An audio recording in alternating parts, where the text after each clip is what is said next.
Hello, my name is Pete. Today is the 5th of February, 2026, and tomorrow morning will be 1 week since I had an anterior cervical discectomy and decompression and fusion of C5 to 6 and C6 to 7,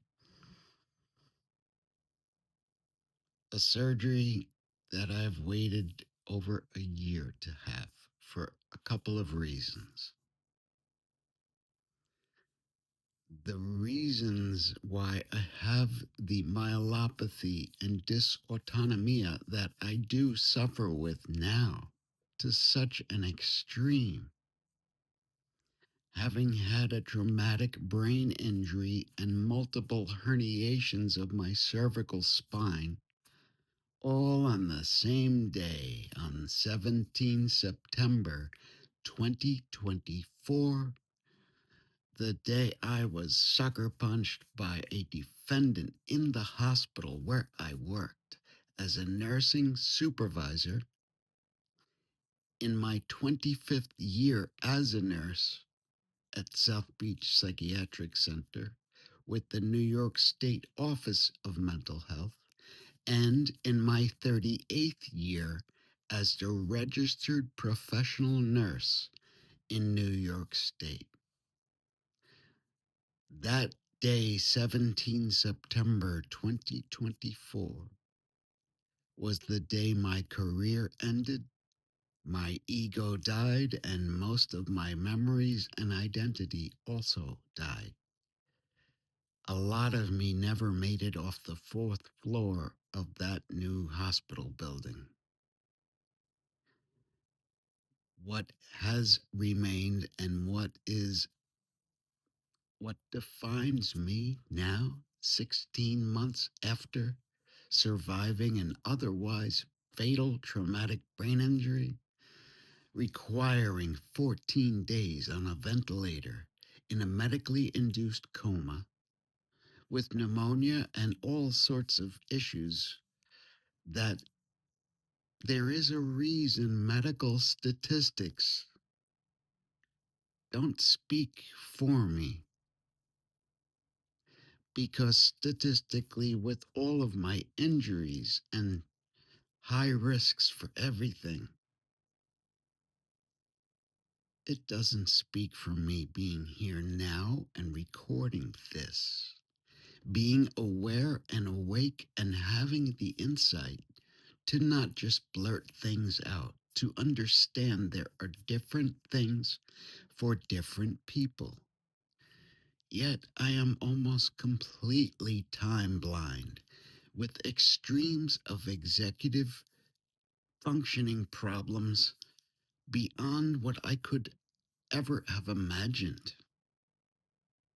The fact I can sit here and talk about this so openly, honestly, and authentically is an example of my extensive career in all aspects of psychiatry and making it very personal for myself to learn certain things within my field of study, of work, of volunteering.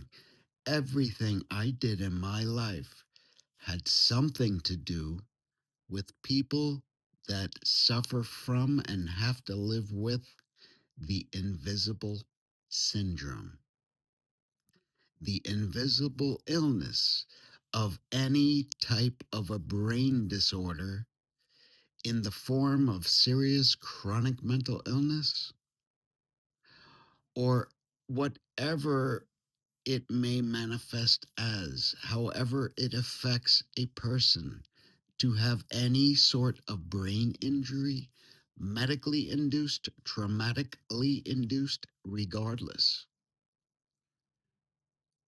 One thing I am comforted by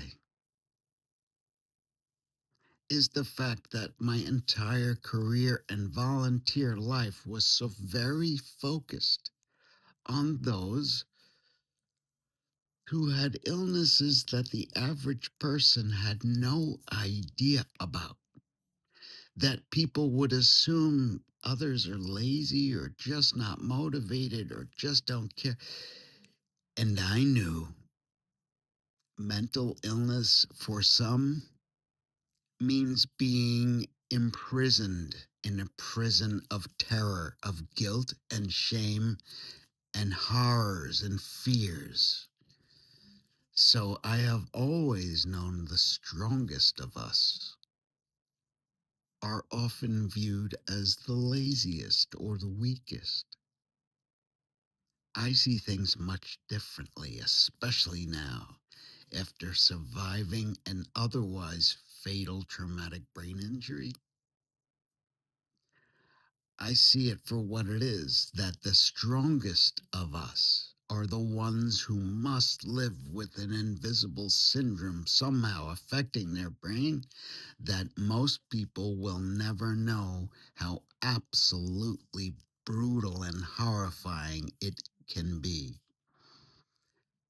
A lot of people might have an idea what it's like to be lonely.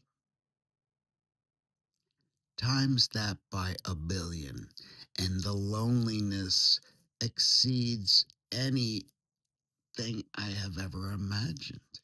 I know you can be in a room full of people or family members and still feel like the loneliest person on earth because you're trapped in your own head with whatever is ping ponging around, which in my case, over the past year and change, has largely been how to survive with inhuman amounts of pain and loss and trauma.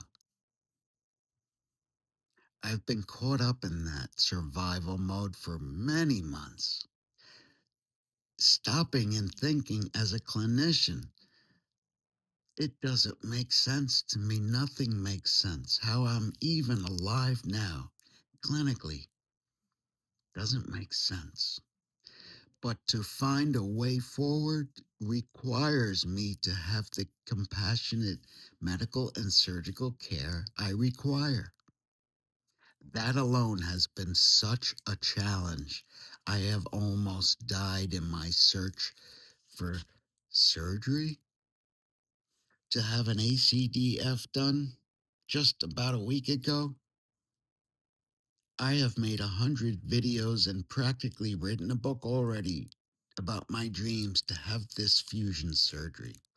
And then to find a way, after 5 unsuccessful attempts to get into Rusk, NYU, to try to go back there because the science is there and they do wonderful things that I've watched videos all about for over a year.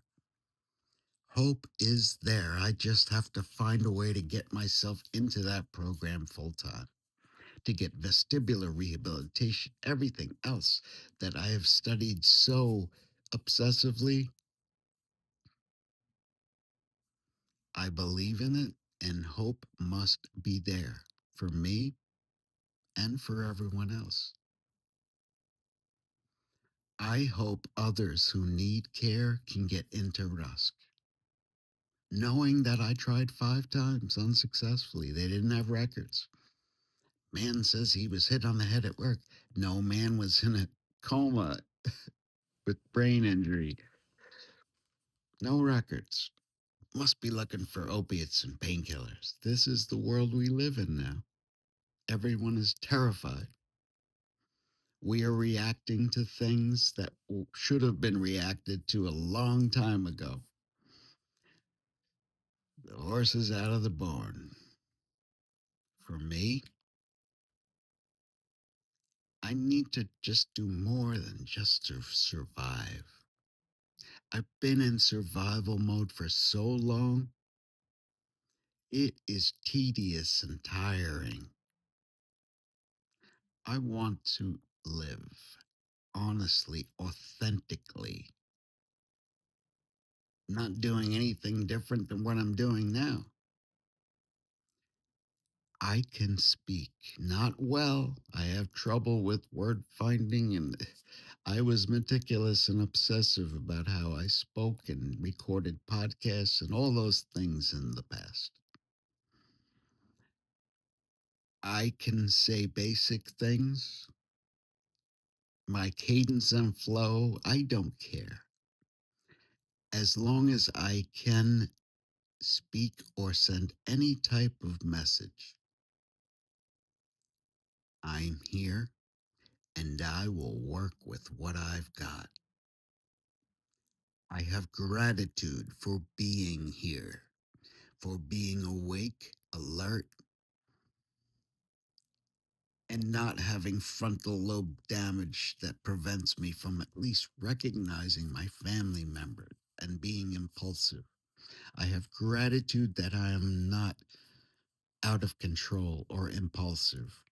And the evidence of that is me sitting here speaking because I wasn't able to get into the Rusk program after trying 5 times.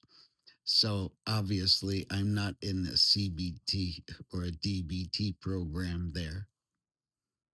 Fortunately, I am not in any way impulsive or led around by my emotions, because if I was, I would have been gone so very long ago. And so would others, the people who traumatized me unnecessarily. My remaining absolutely in control of behavior and and impulses and anger and rage about what was taken from me, about dedicating my life to healthcare, public healthcare for almost 4 decades, and then almost losing my life in the line of duty in healthcare, and then to be a victim of the worst HIPAA violation I could ever have imagined. And part of the cover up is to call me a liar or delusional. I have suffered more than anyone should ever. And my PTSD was born in a specific place on a specific night. I remember it well. So, remaining in absolute control of my anger, it benefits many, not random people, just the people who traumatized me and took from me, because that will eventually be spoken for. For now, I got to do the best I can. And along the way, I want to share hope with anyone who needs it, because anyone suffering in silence, who thinks there's no way they can beat this, there's nothing they can do, they feel helpless and hopeless. I've been there. I don't want you to be there. You're not alone, neither am I.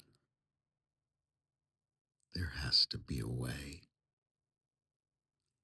Community is strength. For the purposes of advocating for the marginalized and vulnerable communities I am a member of, my limitations and restrictions are absent. My advocacy is unlimited. And as a final stage empath, passed by already, dark, super, whatever, I will do the things I choose to do. And I will say what I choose to say. I will be intimidated and fearful of no living being on this earth. Past, present. There is a spiritual world I never even imagined. A world within another world. to disassociate, to somehow, from a co occurring perfect storm of, to slip out of reality and to pull back the blinds and to see, to be so aware of everything without a filter, without past fears, without an amygdala to project some reality based on. We don't react to things, they don't happen in that order. Everything is strange when you're so aware. It's also beautiful.